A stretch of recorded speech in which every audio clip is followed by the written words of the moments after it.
நமது உடுமலைப்பேட்டை சேர்ந்த அருமை பெரியவர்களே,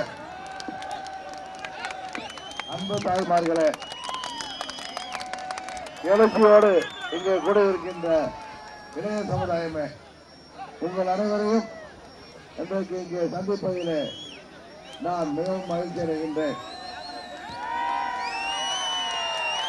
அம்மாவின் ஆட்சியோடு உச்ச நீதிமன்றத்தின் தீர்ப்பின்படி நமக்கு ஒரு நல்லதொரு சின்னம் நமது வேட்பாளர்களுக்கு பரிசு புத்தகம் சின்னம் கிடைத்திருக்கிறது. அதில் போட்டியிடுகின்ற அருமை சகோதரர் முத்துக்குமார் அவர்களை நீங்கள் மாபெரும் வாக்கு வித்தியாசத்தில் வெற்றி பெற செய்ய வேண்டும் என்று உங்கள் அனைவரையும் நான் பணிவன்போடு கேட்டுக் கொள்கின்றேன்.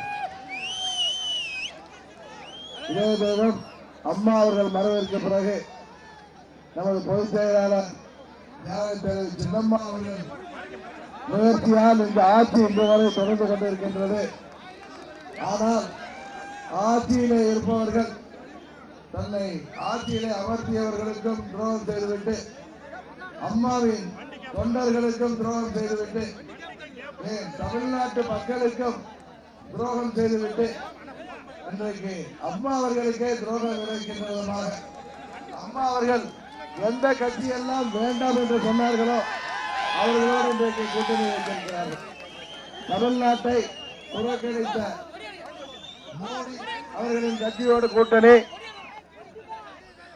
அம்மாவை பின்னும் அவரை இழிவாக பேசிய அம்மாவின் படத்தை சட்டமன்றத்திலே திறக்கக்கூடாது என்று சொன்ன கட்சிகளோடும், அம்மாவின் நிறுவனத்திலே நினைவு மண்டபம் கட்டக்கூடாது என்று சொன்ன கட்சிகளோடும் இன்றைக்கு கூட்டணி வைத்திருக்கிறார்கள். நமக்குத்தான் துரோகம் செய்தார்கள் என்றால் ஆட்சி உருவாக்கி தந்துவிட்டு போன அம்மாவிற்கும் துரோகம் செய்கின்ற விதமாக இந்த கூட்டணி அமைந்திருக்கிறது. இது பழனிசாமி பண்டை செல்வம் போகிற இடங்களில் எல்லாம் இது மெகா கூட்டணி என்கிறார். இது உண்மையிலேயே இது ஒரு துரோக கூட்டணி. அன்புமணியின் வார்த்தையிலே சொல்ல வேண்டும் என்றால் மானங்கட்ட கூட்டணி என்று டாக்டர் அன்புமணியின் வார்த்தையிலே சொல்ல வேண்டும். இன்னொரு கூட்டணி உங்களுக்கு தெரியும். ஏற்கனவே 2011 தேர்தலிலே தோற்கடிக்கப்பட்ட திமுக, 14 பாராளுமன்ற தேர்தலிலும் ஒரு பாராளுமன்றம் கூட வெற்றி பெற முடியாத திமுக, 2016 ஆட்சிக்கு வர முடியாத திமுக, ஏன் அம்மா அவர்கள் மறைவுக்கு பிறகு நடந்த நமது அம்மாவின் தொகுதியான தொகுதியில கூட டெபாசிட் இழந்த திமுக கூட்டணி. அந்த கட்சி இன்றைக்கு மத்தியில பிரதமராக ராகுல் காந்தியை ஆக்கப் போவதாக சொல்கிறார். கூரை ஏறி கோதி பிடிக்க முடியாதவர்கள் எல்லாம் வானமேறி வைகுண்டம் போக போவதாக சொல்வது போல இருக்கிறது. ராகுல் காந்தியே பிரதம வேட்பாளர் என்று அவரும் அறிவிக்கவில்லை, காங்கிரஸ் கட்சியும் அறிவிக்கவில்லை. போதா குறைக்கு கூட்டணியில இருக்கிற கம்யூனிஸ்ட் கட்சி தமிழ்நாட்டிலே கூட்டணியில இருக்கிறார்கள். பக்கத்தில் உள்ள கேரளாவில காங்கிரஸ் கட்சியை எதிர்த்து போட்டியிடுகிறார்கள். குறிப்பாக ராகுல் காந்தி, உங்களுக்கு எல்லாம் தெரியும், வயநாடு தொகுதியிலே போட்டியிட வருபவரை அவரை தோற்கடிப்போம் என்று அங்குள்ள முதலமைச்சரே அன்றைக்கு சொல்லி இருக்கிறார். காங்கிரசுக்கு எதிர்க்காக கம்யூனிஸ்ட் கட்சிகள் வேட்பாளரை நிறுத்த இருக்கிறார்கள். அவர்களுக்குள்ளே கருத்து ஒற்றுமை இல்லை. நாளைக்கு கம்யூனிஸ்ட் கட்சிகள் வெற்றி பெற்றாலும் ராகுலை ஏற்றுக்கொள்ளப் போவதில்லை. அப்படி இருக்கையில் இவர் எப்படி காங்கிரஸ் கட்சியை பிரதமராக்குவோம் என்று சொல்வது தமிழ்நாட்டு மக்களின் இடையே குழப்பத்தை ஏற்படுத்துவதற்கு, குறிப்பாக சிறுபான்மை மக்கள் மனதிலே குழப்பத்தை உருவாக்குவதற்கு. இங்கே தேர்தலில் இருந்து இன்றைக்கு சிறுபான்மை மக்களும் பெரும்பான்மை மக்களும் பெரியோர்களும் தாய்மார்களும் இளைஞர்களும் அம்மா மக்கள் முன்னேற்ற கழகத்திற்கு ஆதரவாக வந்துவிட்டார்கள். திருவாரூர் இடைத்தேர்தலை கூட சந்திக்க திமுக பயந்தது. இன்னைக்கு நாம் தான் எல்லா தொகுதியிலும் வெற்றி பெற்று விடுவோம் என்கிற பயத்தினால் மக்களை குழப்பி மீன்பிடிப்பதற்காக, குட்டையை குழப்பி மீன்பிடிப்பது போல ராகுல் காந்தியை பிரதமர் ஆக்க போகிறோம் என்று இவர் சொல்கிறார். உண்மையில் இந்தியாவின் பிரதமரை தீர்மானிக்க போகிறவர்கள் நீங்கள். ஏனென்றால் காங்கிரஸ் கட்சிக்கும் அறுதி பெரும்பான்மை கிடைக்கப் போவதில்லை, வேற எந்த கட்சிக்கும் அங்கே பெரும்பான்மை கிடைக்கப் போவதில்லை. நிச்சயம் பாரதிய ஜனதா ஆட்சிக்கு வரப்போவதே இல்லை.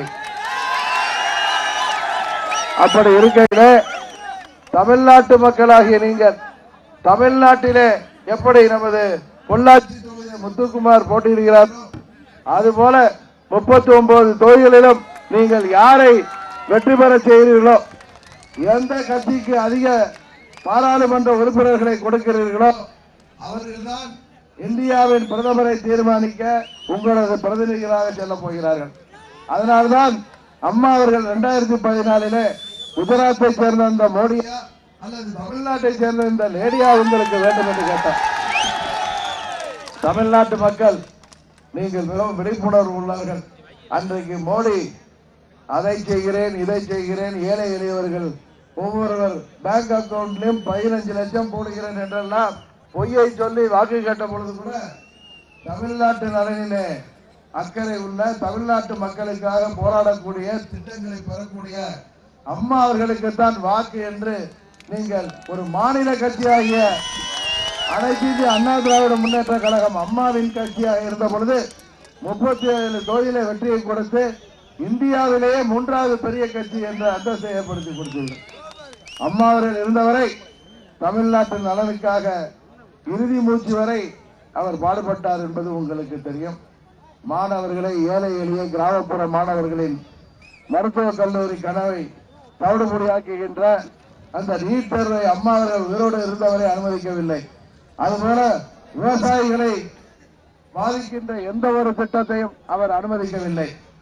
அம்மா அவர்கள் இருந்தவரை கெயில் பைப்பு திட்டத்தை வயல்வெளி வழியாக அனுமதிக்கவில்லை, மீத்தேன் திட்டத்தை அனுமதிக்கவில்லை, ஹைட்ரோ கார்பன் திட்டத்தை அனுமதிக்கவில்லை, நியூட்ரினோ திட்டத்தை அனுமதிக்கவில்லை.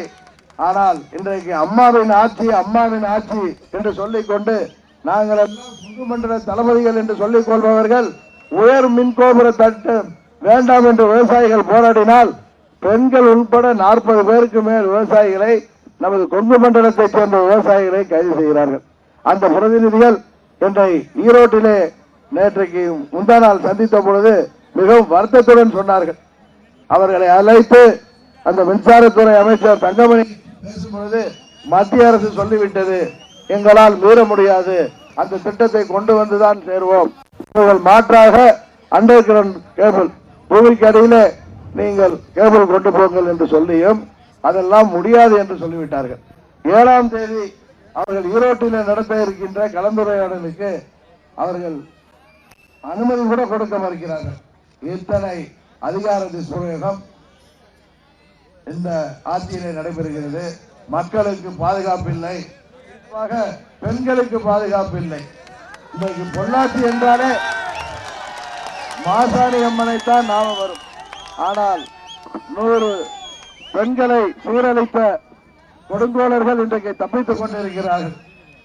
அவர்களை இன்றைக்கு இந்த ஆட்சியில் உள்ளவர்கள் பாதுகாத்துக் கொண்டிருக்கிறார்கள் என்று இந்த பகுதி மக்கள் வேதனை தெரிவிக்கின்றார்கள்.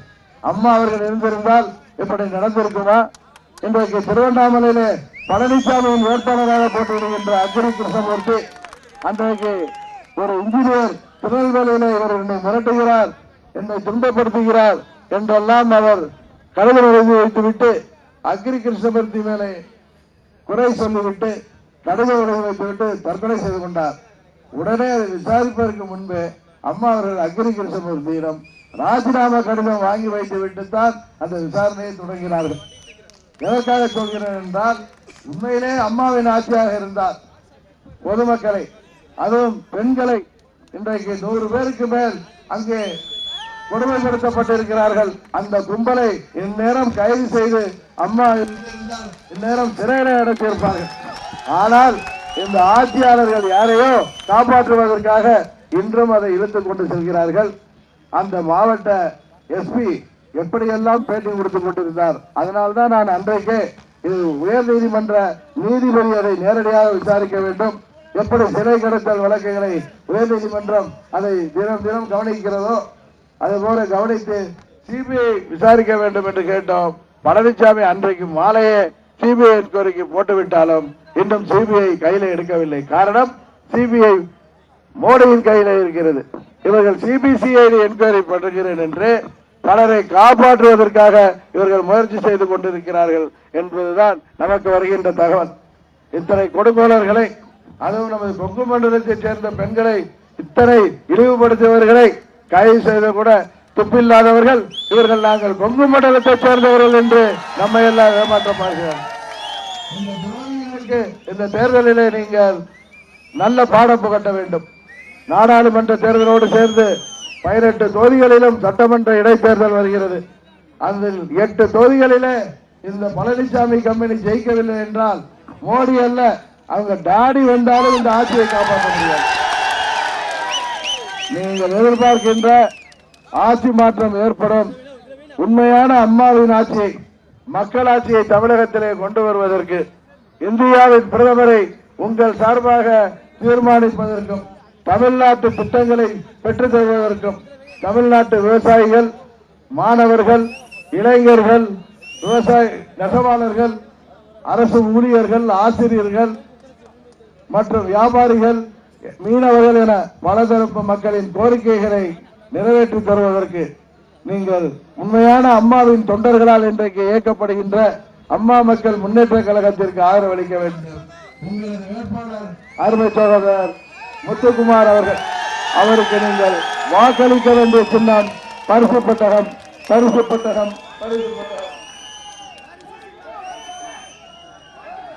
நமது பகுதி மக்களின் கோரிக்கையாகிய உடுமலை மத்திய பேருந்து நிலையத்தை விரிவாக்கம் செய்யப்பட வேண்டும் என்றும் அதிகரித்து வரும் போக்குவரத்து நெரிசலுக்கு தீர்வு காண இணைப்பு சாலைகள் ஏற்படுத்துவதோடு தேவையான இடங்களில் சுரங்க நடைமுறைகள் வேண்டும் என்ற கோரிக்கையும், அரசு தொழில்நுட்ப கல்லூரியை கொண்டு வருவதற்கு நடவடிக்கை வேண்டும் என்ற கோரிக்கையும், அரசு மருத்துவமனையை மாவட்ட மருத்துவமனைக்கு இணையாக தரம் உயர்த்தவும் என்ற கோரிக்கையும், நலிவுற்ற பஞ்சாலைகள் மீட்டெடுக்க நடவடிக்கை வேண்டும் என்ற கோரிக்கையும், இந்த பகுதியிலே அதிக விலையும் தக்காளி, மக்காச்சோளம் ஆகியவற்றை கொண்டு மதிப்பு கூட்டப்பட்ட பொருட்களை தயாரிக்க தேவையான தொழிற்சாலைகள் வேண்டும் என்ற கோரிக்கையும் நிச்சயம் உங்களால் தேர்ந்தெடுக்கப்பட போகின்ற அருமை சகோதரர் முத்துக்குமார் அவர்கள் வெற்றி பெற்ற பிறகு அவற்றை எல்லாம் நிறைவேற்றி தருவோம் என்ற உறுதியையும் கூறி, உங்களது சின்னம் பரிசு பெட்டகம்,